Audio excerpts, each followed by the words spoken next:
Et avec cette crise sanitaire du Covid-19, on parle beaucoup du monde d'après. Sera-t-il plus respectueux de l'environnement? Quelle sera la place de la transition énergétique dans ce monde d'après, justement? On en parle avec notre invitée, Myriam Fournier-Kassemi. Bonsoir, vous êtes la fondatrice et PDG de Sungy, de formation ingénieur financier. Vous êtes aujourd'hui une spécialiste, il faut le dire, du domaine énergétique et vous avez remporté de nombreux prix dans l'entrepreneuriat féminin. Bonsoir, merci d'avoir accepté notre invitation.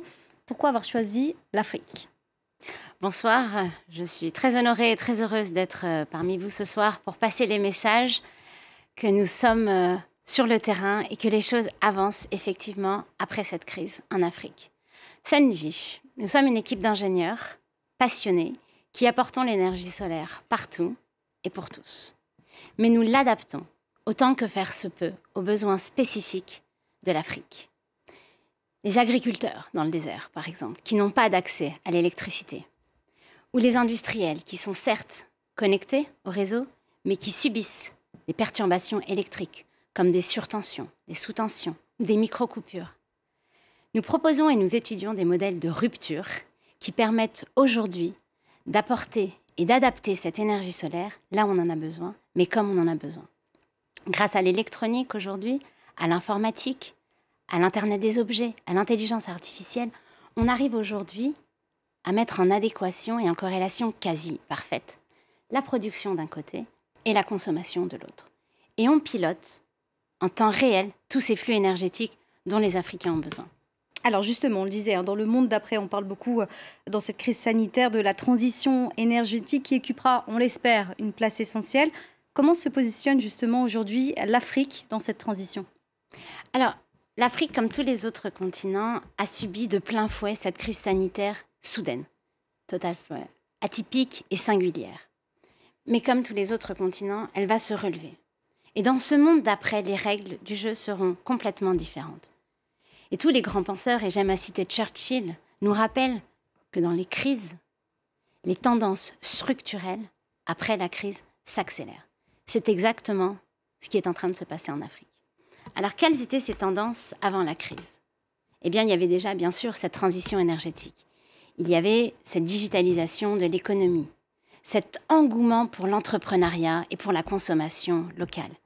Mais également cette diaspora qui revient aujourd'hui formée à l'étranger et qui apporte ses compétences et cette connaissance aujourd'hui au service des pays africains.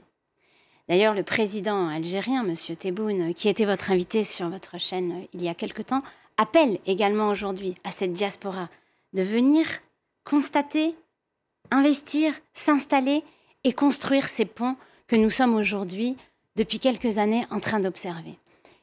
Et donc, post-crise, cette transition et ces tendances qui s'accélèrent nous appellent aujourd'hui à beaucoup d'optimisme, mais également à des opportunités pour que ce continent fort de toute cette énergie puisse lui aussi participer à ce monde d'après. Une diaspora essentielle dont vous faites partie, Myriam Fournier-Kassemi, puisque vous êtes vous-même franco-algérienne. Rapidement, vous êtes issue de cette diaspora, mais vous êtes aussi, il faut le dire, une femme. Quelle est la place aujourd'hui des femmes dans cette transition énergétique en Afrique? Est-ce qu'elles sont aussi présentes que les hommes?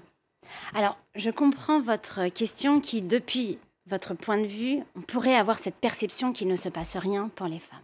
Bien au contraire. Sur le terrain, vous avez toutes ces femmes extraordinaires qui se battent, qui sont courageuses, qui entreprennent, qui innovent. Je pense notamment à Madame Ferdiani dans le désert, cette agricultrice à Adrar. Je pense à Madame Fergen qui était DRH d'un grand corporate et qui a mis en place des formations, des networks de femmes, des compétences d'intelligence et de développement personnel. Et aujourd'hui, toutes ces femmes sur le terrain, nous sommes en train de nous allier grâce à ces hommes qui nous supportent. Je pense notamment à la Chambre algérienne de commerce et d'industrie en France qui, elle aussi, est en train de promouvoir le leadership africain. Pour ça, aujourd'hui, je suis venue dans cette émission pour continuer à inspirer, mais surtout encourager à venir investir aujourd'hui à tous ceux qui hésitent en Afrique, à apporter ces compétences, ces connaissances, ces investissements directs étrangers dont on a besoin, car aujourd'hui, ces femmes, elles manquent encore cruellement d'accès au financement.